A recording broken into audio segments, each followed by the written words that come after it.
Deux ex-miliciens algériens devaient être envoyés devant la cour d'assises du Gard en France pour des actes de torture commis en Algérie durant la guerre civile qui a fait plus de 200 000 morts et 8 000 disparus dans les années 90. Résidant en France, ces deux frères ont été mis en examen en 2004. C'est la première fois que des Algériens vont être jugés pour des faits commis durant les années de plomb en Algérie. Pour mieux comprendre les faits, nous vous invitons, chers auditrices, auditeurs, à suivre cet entretien réalisé avec Mohamed Smaïn, membre de la Ligue algérienne de défense des droits de l'homme. C'est moi la voix. Non, c'est moi la voix. Non, c'est moi la voix. Nous sommes la voix. Nous sommes tous la voix des sans-voix. Bonjour Monsieur Smaïn, merci d'avoir accepté notre invitation. Vous êtes avec nous par Skype depuis Relizane.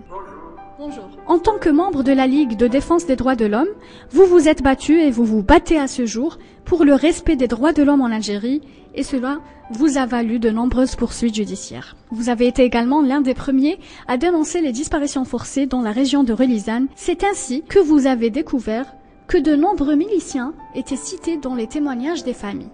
Des miliciens qui ont été à l'origine d'arrestations massives, des personnes qui ont disparu après leur arrestation. Vous avez pu, avec l'aide de la FIDH et le collectif des familles de disparus en Algérie, déposer plainte en France contre deux de ces miliciens, les frères Mohamed, Abdelkader et Hossein Mohamed, poursuivis pour actes de torture et actes de barbarie. Pouvez-vous, Monsieur Smaïn, nous en dire plus sur cette affaire et pourquoi est-ce que cette affaire a été traitée en France et non pas en Algérie? Oui, avant le traitement de ce dossier en France, nous avons ici en Algérie pas mal de fois, et surtout sur le problème des disparus.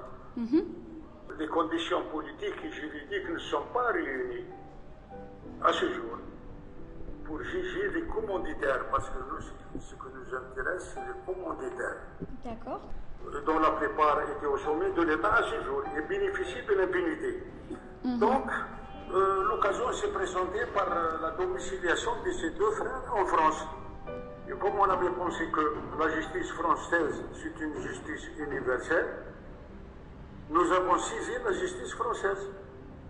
Voilà pourquoi nous sommes adressés à la justice française. D'accord. Et notre demande, notre plainte a été enrôlée.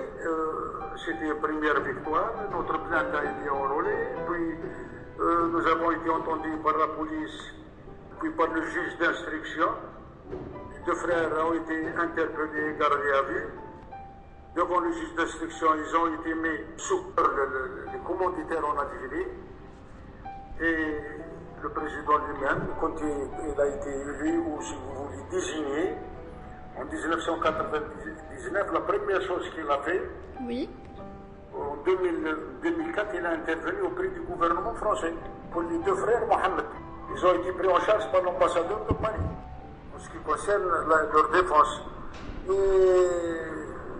malheureusement, quand la raison d'État, que les États invoquent, quand ils perdent la raison, ils les ont sauvés après 10 années d'instruction et puis le procureur et le juge d'instruction ont décidé dans leur réquisitoire qu'ils passent devant la cour d'assises de Gare et ils ont été pris de panique et puis la justice, ce n'est pas la justice a fait son travail, mais au niveau de la chambre d'appel, c'est la raison d'État. Selon les victimes rescapées et les proches des victimes, les deux frères opéraient à visage découvert, ce qui a permis aux parents des victimes de les reconnaître formellement. Leur avocat avait même déclaré, je cite, « Ils étaient membres du groupe de légitime défense de Relizane. Ils se sont battus selon leurs convictions contre le terrorisme. » Comment qualifieriez-vous ces propos, Monsieur Smaïn? Est-ce qu'au nom de la lutte anti-terrorisme, on peut se permettre de bafouer des droits de l'homme? On ne se bat pas contre le terrorisme par le terrorisme. Un État doit se battre contre le terrorisme en respectant les droits de l'homme. Ils ont fait ce qu'ils ont fait, la milice en Algérie. Et la plupart d'entre eux, c'était pour s'enrichir. C'est tout. C'est des gens qui n'ont pas été utiles à l'État. C'est pas vrai, nous avons vécu cette période où j'étais toujours en Algérie. C'est des gens qui se sont enrichis, qui ont réglé des comptes pour certains de leur... Parce que la plupart du temps, ils ont agi dans leur voisinage. Pourquoi ils ont été reconnus? Si dans leur voisinage, il y avait pas mal de nombre de disparus, pas mal d'enlevés, pas mal de gens qui ont été torturés. Donc, ces gens n'ont jamais servi l'Algérie. Ils se sont servis pas de l'Algérie. Donc, tout ça, moi, je suis du bagatelle pour dire qu'ils ont sauvé l'Algérie, pour dire qu'ils ont combattu le terrorisme. C'était les plus grands terroristes. C'était les plus grands terroristes durant la décennie rouge. Et la couverture de l'État. Celui qui est le premier général qui a donné les armes aussi, c'était bien Gaël Salah. Gaël Salah, il est aujourd'hui actuellement vice-ministre de la Défense et chef d'état-major des forces armées. Est-ce qu'au nom de la lutte anti-terrorisme, on peut se permettre de bafouer les droits de l'homme? Oui, ils l'ont bafoué. Ils ont bafoué les droits de l'homme et de l'humanité totale. Ils ont bafoué l'ensemble des conditions du droit de l'homme. Donc, comme je l'ai dit toujours, ils ont combattu le terrorisme par le terrorisme. Par le terrorisme. Ils ont fait ce qu'il a fait exactement les terroristes. Pour, premièrement, terroriser la population et agir impunément. La chambre d'instruction de la Cour d'appel de Nîmes a prononcé en 2016 un non-lieu dans cette affaire. Maître Patrick Baudouin, président d'honneur de la Fédération internationale des droits de l'homme, FIDH, a réagi en déclarant, je cite, « Cette décision est scandaleuse et vient contredire la position unanime du parquet et du juge d'instruction qui avaient tous deux conclu, après 10 années d'instruction, à la mise en accusation des frères Mohammed devant une cour d'assises, indiquant que les parties civiles indignées allaient se pourvoir en cassation. » Pourquoi un tel revirement dans l'affaire selon vous? Comme je l'ai dit tout à l'heure, il y a la raison d'État qui prime. Sur le nombre ou sur, si vous voulez, la tragédie des années 90. La décision, imaginez-vous, madame, ce dossier s'est trouvé devant le parquet de Nîmes durant 10 ans. 10 ans d'instruction. C'est pas facile quand même. Après 10 ans d'instruction, la décision, ou si vous voulez le réquisitoire de M. le procureur de la République, de M. le juge d'instruction près de parquet de Nîmes, ont décidé le renvoi des deux frères Mohammed devant la cour d'assises des Gares. Ils ont fait appel, c'est leur droit, Ils ont fait appel devant la chambre d'appel. La chambre d'appel, après une année, ils décident d'un non-lieu. C'est un déni pour nous, c'est un déni de justice. C'est un outrage à l'endroit des familles des disparus. C'est un outrage. Donc, c'est une grande bavure pour la justice française.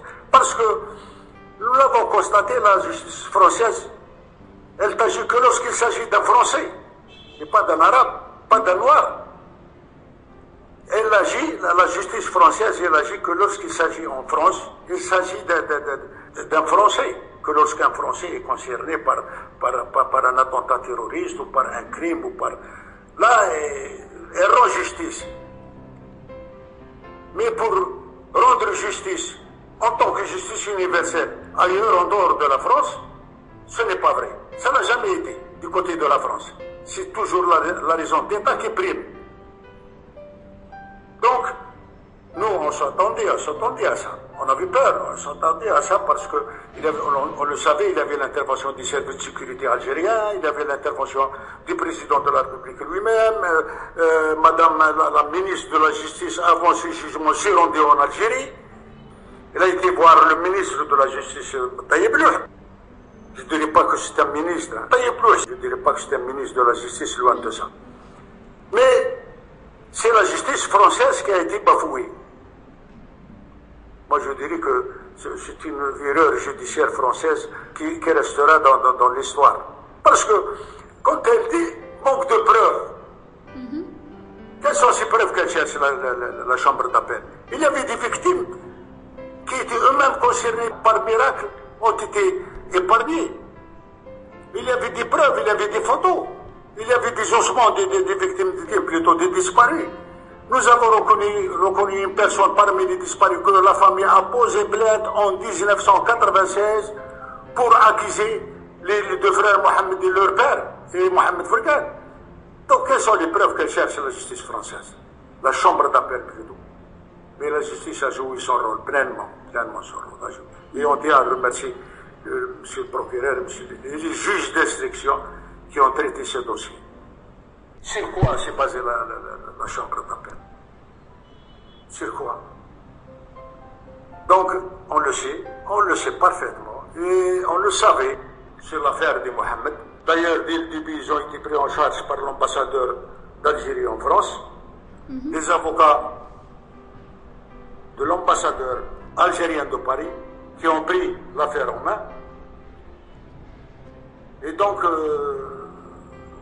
on avait peur, mais cette peur, c'est la raison de l'État.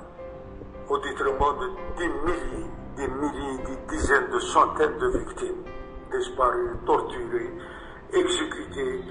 Il y a parmi les disparus ceux qui ont été enterrés vivants, ceux qui ont été brûlés vifs, ceux qui ont été torturés à mort, avec des preuves et des témoignages. Et c'est ça la justice, si vous voulez, et c'est ça le gouvernement français, c'est pas la justice française. Croyez-vous qu'un jour viendra où les auteurs des crimes commis durant les années 90 au nom d'une lutte antiterroriste puissent être jugés, comme ce fut le cas avec des auteurs du génocide rwandais ou les généraux en Argentine? Mais, madame, pourquoi on parle du génocide rwandais et des autres? Mais on parle de Paul Touvier, chef de la milice française, chef de la milice en France durant la Deuxième Guerre mondiale. Après 40 ans de cavale, il a été arrêté et jugé. Et pourquoi pas en Algérie? Et pourquoi pas en Algérie? La justice vaincra, quel que soit le temps, il y aura toujours gain de cause pour les victimes. Exactement. Nous avons un espoir, madame, nous sommes toujours optimistes.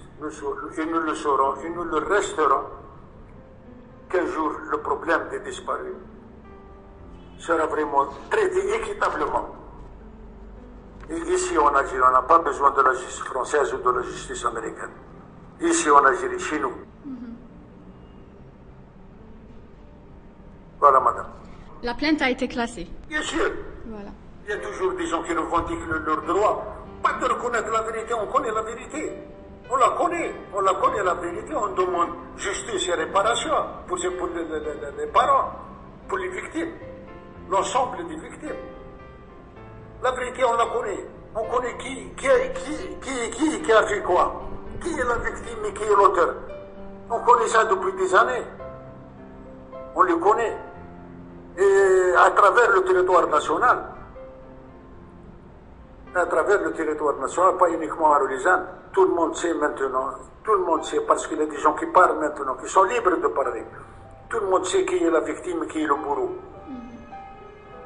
Il y a ceux qui sont morts, qui sont partis. Il y a ceux qui sont restés, qui sont toujours vivants. À l'exemple de Fergan et d'autres, ici à Relizane et ailleurs d'ailleurs. Donc, attendre ce qu'il faut attendre et toujours, moi je pense que aujourd'hui c'est les mères, c'est les frères, c'est les pères, demain ça sera les enfants, les frères, les sœurs qui vont revendiquer leurs droits aux réparations et à la justice. Moi je me demande comment des gens, comme des présidents de la République, sachant parfaitement ce que s'est passé comme Bouteflika ou François Hollande ou d'autres savent parfaitement ce qui s'est passé en Algérie durant la décennie rouge. Et ils cherchent toujours à cacher la vérité. Ils cherchent toujours à combattre la justice pour donner raison à des criminels. Merci, Monsieur Smaïn, de répondre à nos questions. Vous voulez rajouter quelque chose sur cette affaire de Nîmes? Cette affaire de Nîmes, moi je tiens à appeler l'opinion française, pour leur dire que la justice française n'a jamais été une justice universelle, n'a jamais joué pleinement son rôle. Il a été toujours dominé par les hommes du pouvoir, par les tenants du pouvoir. Du pouvoir algérien ou français? Que ce soit français ou algérien. En Algérie, on n'en parle pas. Pour nous, les juges rendent compte que des décisions du pouvoir. Dans une affaire politique ou comme le problème des disparus, les juges ont peur de prendre une décision. Ils n'ont jamais pris une décision. Ils ne veulent pas entendre parler.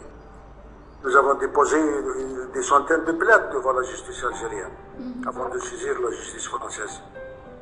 Mais rien n'a été donné. L'ensemble des dossiers ont été classés par un non-lieu. Comme l'a fait la chambre d'appel de Nîmes. Mais on tiendra toujours, on tiendra toujours. On tiendra toujours. Merci beaucoup, Monsieur Smaïn, et au revoir. Merci à vous aussi.